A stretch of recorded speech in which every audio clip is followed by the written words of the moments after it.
Good afternoon from the research cell, Dayanand Sagar University.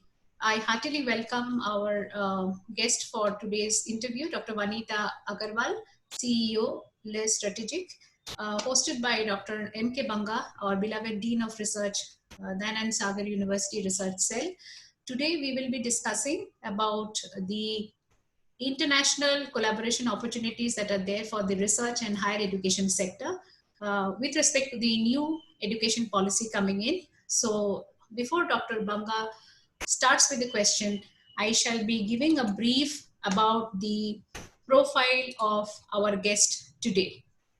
Dr. Vanita Agarwal is an entrepreneur, keynote speaker, and a physicist. She is CEO of LIS Strategic LLP, a higher education advisory firm, providing distinct solutions in terms of the Indian market to help international clientele understand and customize product and services as per Indian requirements like curriculum designing, mode of delivery, and most importantly, cost and legal compliance. The brand offers a 360-degree vision to its target audience, inclusive of universities, UG and PG institutes in any stream, business schools along with corporate training cells, and customized skill solutions as per HR requirements. Dr. Vanita is an alumna of Delhi University. She has obtained a PhD in electronic science, specializing in semiconductor device modeling and simulation from the University of Delhi.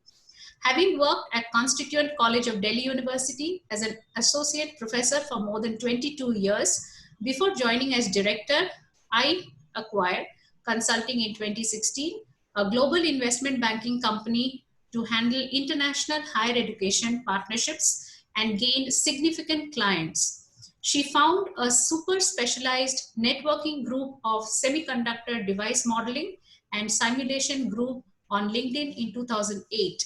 She has more than 4,200 members now, ranging from presidents, VP to research scientists, and enrolled PhD students from different companies like Intel, Qualcomm, Global Foundry, and University.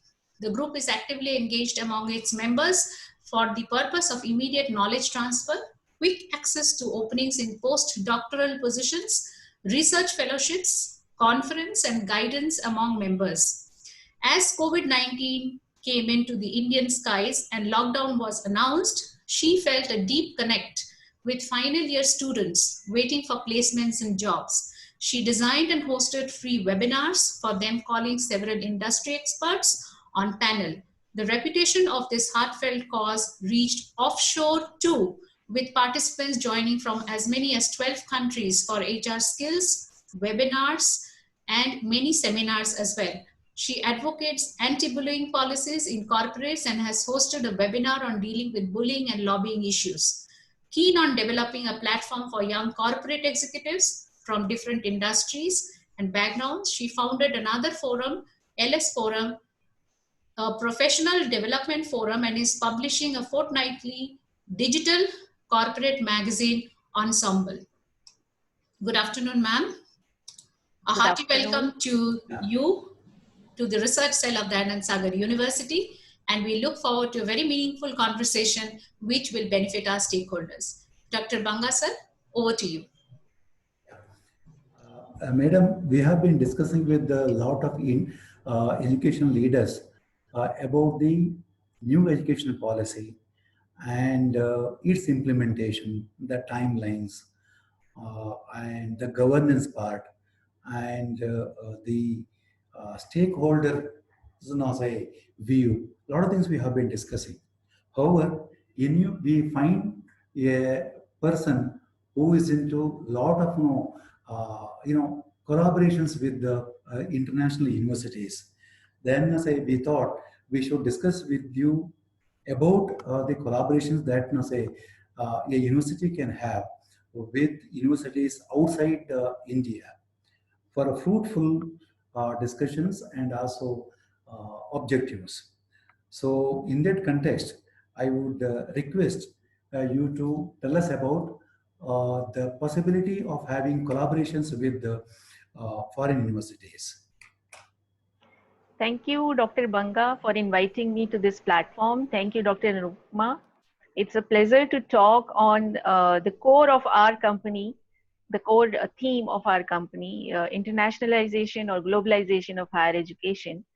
And this is the major reform that has been introduced in National Education Policy 2020 for the first time in Indian higher education sector, which is a very big step. And I must tell you, I've been working on these clients, particularly globalization or internationalization with foreign clients for more than 2 years now. And we had a client for about 1.5 years now. We have been consistently working, and collaborations can range from, from having some courses from these universities, quality courses, faculty exchange, student exchange, research collaboration. So there are multifaceted collaboration opportunities with the university. And what we explored, that international universities are more than willing to come to India, because India is a huge company, a huge country, and people as such, education has a respectful value in Indian culture. So every Indian family wants to educate their children, and education is a minimum basic requirement for a family, for kids, and it is only the affordability that sometimes prevents families to send their kids to higher education. Still they try to find means as much as possible to educate their children and make them go to colleges, to higher education industry, colleges, to get some skill, some jobs, some education, and then they can transform into jobs. Because job is one thing which gives financial security to a family, to particularly poor families. So they feel if their child can educate himself or herself, he can be in a blue collar job or a white collar job, and we can, have a standard lifestyle within some dignity. So education and related job prospects. These two things are the basic things which every family in India thinks about. So when we talk to international universities, they are more than willing to come to India. But as you all know, previous policy were not having regulations or frameworks to welcome them. There are certain areas which were not well defined, and hopefully with NEP 2020 these will be now there would be a regular framework. Now when we talk about collaborations with Indian higher education, there are three things which are inherent. When we talk about collaborations, there are three things I would repeat. First is online. So you cannot, physically send all your students to foreign land. That include lot of costs. You cannot bring their faculty physically to India. So online education is an inherent part when we talk about collaborations, first thing. Secondly, digital technology. We need to have for these online courses a digital technology well in place. Thirdly, affordability. That is the major cost factor when we talk to international education leaders or education institutes or universities. In India, education is highly subsidized. We are giving education to our students almost at peanuts. Uh, Even a private university, a very well known, I will not take names, but a very well known reputed university is charging 3 lakh rupees per annum to provide undergraduation, and even lesser, half of it to provide a post graduation. So that is the cost factor. But when we talk to the higher education institutes in other countries, be it USA, be it Canada, be it Europe, be it Australia, their cost factors are very high. They charge good fees from their students, but their education system is different. The government provides student loans to educate students, and students repay their student loans. Parents do not pay student loans. So that is a different cultural value at all. And while in India, education of students is a responsibility of parents. So parents have to fund the student loans, or parents have to fund the student fees. So that is a difference, cultural difference, a big cultural difference between when we go from here to there and we try to bring them here.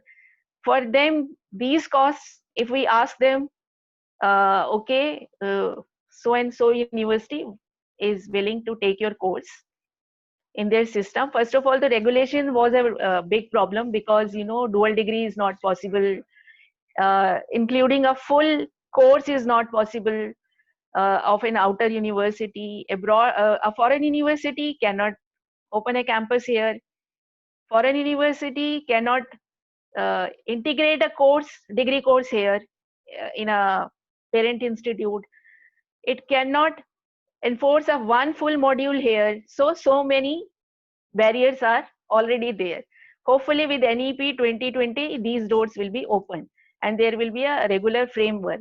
So there is much more open scope and wide scope for internationalization now onwards. We have to see what kind of framework will come into picture.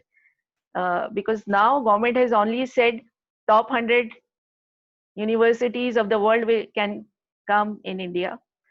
And they have also put a cap that top 100 institutes of eminence from India can have collaborations with these universities. So basically you are saying top 100 stars of there and top 100 stars of where, and that's about it. So do we think that Indian public only goes to these 100 top institutes?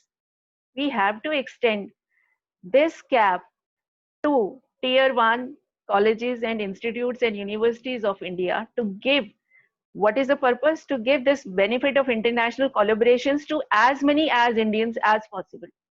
We cannot, you know, just cap it to IITs and IIMs. How many students are going to IITs and IIMs? So basically you want to cater it to only those few thousand students. That is not fair, first thing. So it will come, I think, it will come in phases. So phase 1 might be top 100. Phase 2 will come, extending it to a few more, and then phase 3 will come. So this will go, I suppose, in phases to see how successful it goes. IITs are already having collaborations with foreign universities in research, and they have some dual degree or some course integrations also already in place. You can see or check their websites, it's already there.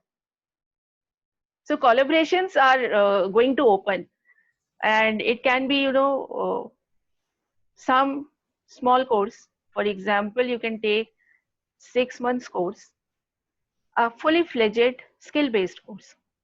So I will give you an example. One of my clients who excel in online education, and they are being there for last 15, 16 years. And they have this health and safety program, which is well recognized in Canada and US. And they wanted to integrate it here in university system. So a 6 months complete module, if that can be done, that can be, and blended learning is open. They can give you program content. They can train your faculty to teach this program, and your faculty here take local classes for the enrolled student. And since this is a skill based, according to the national education policy, since vocational skill has find a place, this automatically comes as a standardized, already standardized program, which is already valid in jobs across US and Canada. So your students who take this course are already ready for the jobs in Canada and US as safety professionals. Then other collaboration can be you engage some of their faculty to give online classes to your students. But again, their charges for giving 1 hour lecture is much, much high than what we pay to our teachers in monthly terms. So cost factor is a big, big issue in between international universities and Indian universities. And when we talk about cost, then we must ask government to fund these institutes who want to collaborate with international universities, because funding needs to come. You cannot charge your students beyond a limit. A student will not like to pay 15 lakhs for an MBA here. He would say, I would rather go to US and be there on physical campus and pay, say, double the price, say 30 lakhs.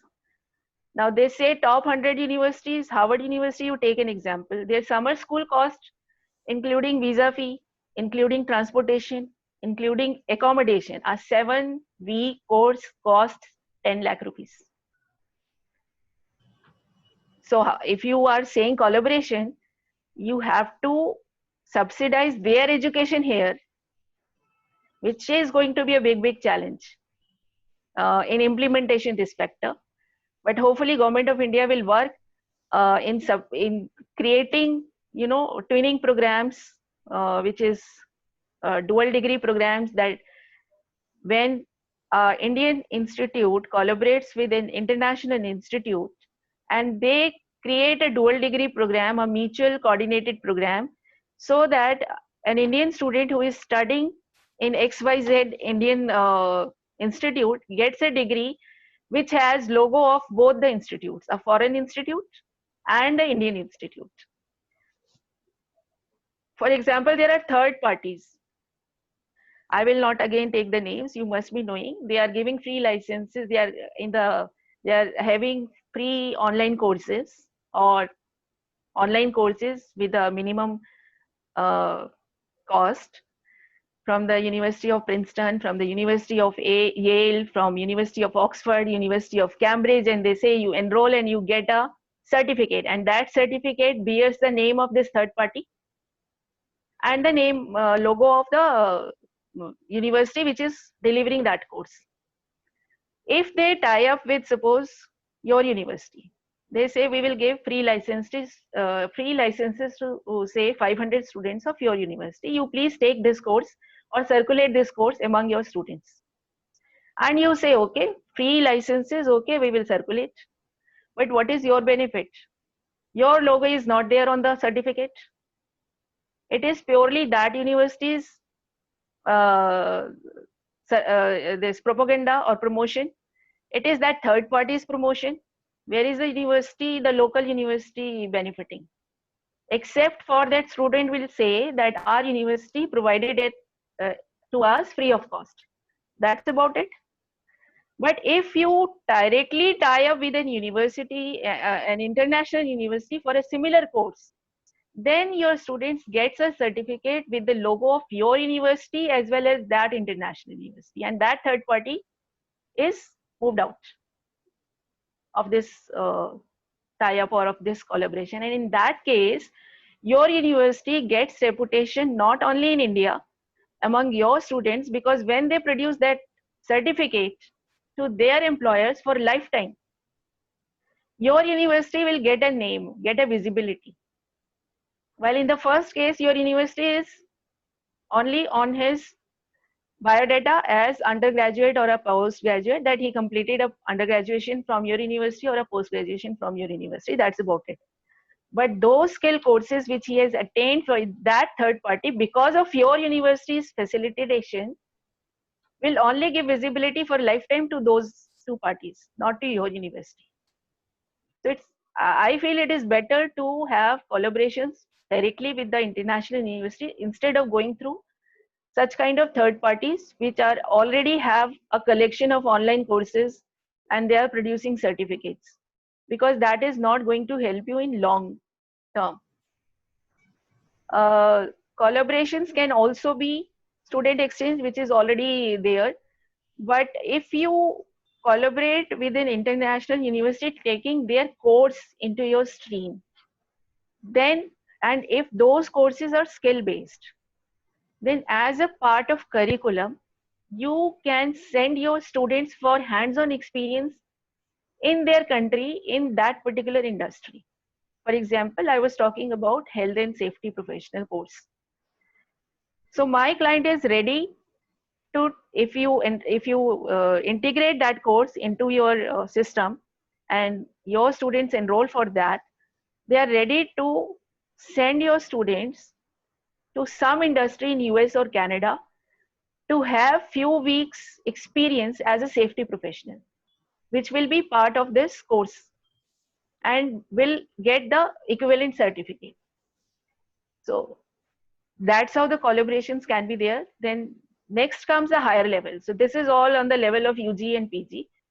or MBAs or executive MBAs is new stream, which is very, very popular because working executives can enroll with executive MBAs of foreign universities in collaboration with local Indian university. That is another big, big stream. You must be knowing that one of the IITs have launched an executive MBA and the fees is 20 lakh rupees. Yeah. And people are enrolled. It's full. Then research collaborations. Research collaborations are must with foreign universities. Why? Because global research, global standard of research is the most required thing for Indian research student or scholar. When I was doing research, you know, I enrolled in PhD in 1992, and I prepared my first paper on the based on some journals which were available, and no emails were then. There no emails or internet were existing. So we used to mail by post, normal post. It took 6 months. It took 6 months to get first reply. And feedback was very encouraging. Luckily, fortunately, that this paper is of original research value work. And then there were some modifications required, and we resend it. After doing modification, I did the modifications within 15 days and resend it on the fear that it will again take 6 months. You know, and my first paper, though I prepared it in 6 months of my joining PhD, and the first feedback was that it is of original research value. Still, then it took more than a year to get that paper published in Elsevier publication. That was the case. And we were dependent upon what latest research is being going on those monthly journals. And I remember Delhi University Electronic Science Department was relatively new that time, and few journals were there, and our research guide had subscribed few journals for us. I used to go to IIT Delhi and sit there in library for long hours to find relevant journals, latest journals, that what is the latest. Now, if I don't know what is the latest discovery or research has been done, how do I base my research on the previous one? Because if I send the paper again after 6 months, I will be, you know, told that this already has been done. So there is so much of lack of communication, there is so much of lack of value available, the knowledge available, information available, that when internet came, the first thing that I actually started doing was communicating with international laboratories, scientists, wherever it was. And you know, in the beginning years of internet, we all know there was very, very less information available because people had just started putting in information. And I also I was very fond of, as internet came, it was a new word. It was like I am roaming around in international world. So I was very fond of, and I learned HTML, and I designed a website, and on which we invited people. LinkedIn is a bigger platform. It was something like small. So we invited scientists from all over the world to post their CV and post their queries so that a mutual group can discuss. That was the first step. That was somewhere in 98, 99. And then LinkedIn happened 2008, and we formed that group. And the purpose was that research information should be readily available. So if there is a group in similar area, so, and research cannot be done in silos. Research cannot be, you cannot do research sitting in your room by all your own. It is a collaborative effect. So when a number of people sit together and discuss, and you know, then research happens. You cannot do just, okay, I think so, this should be done, or this is this way. There should be deliberation on what you are doing. Then only good research comes out. So the purpose is, the research opportunities definitely will be there with the universities, and our students should be able to go to foreign universities for having an hands-on lab experiments, research experience, theoretical research, and that would, why we do not have any Nobel Prize winner in sciences. It has been ages, I suppose. In my lifetime, I don't know if I have learnt of any. They are all forefathers like who got. Why? We are talented people, isn't it? So that is because our research are measured as per international standards. Unless we become a part of it, our research will not get value. So, ma'am, we will be coming back into the next segment. The questions that we would like to understand, because this has been the precursor of things that were prevailing, which has ushered in the new education policy. In the new education policy, we are seeing a lot of research opportunities which are existing. I would like to know from you, or from the research cell, we would like to know from you in the next segment when we come back, what are the ways in which research universities, research departments like ours can really benefit from collaborations, and how professionals like you who have been academicians and your doctorates and you have been pursuing your postdoctoral studies, how do you think you could blend these two stakeholders for the benefit of everyone? So we will talk about this once we are back into the next segment.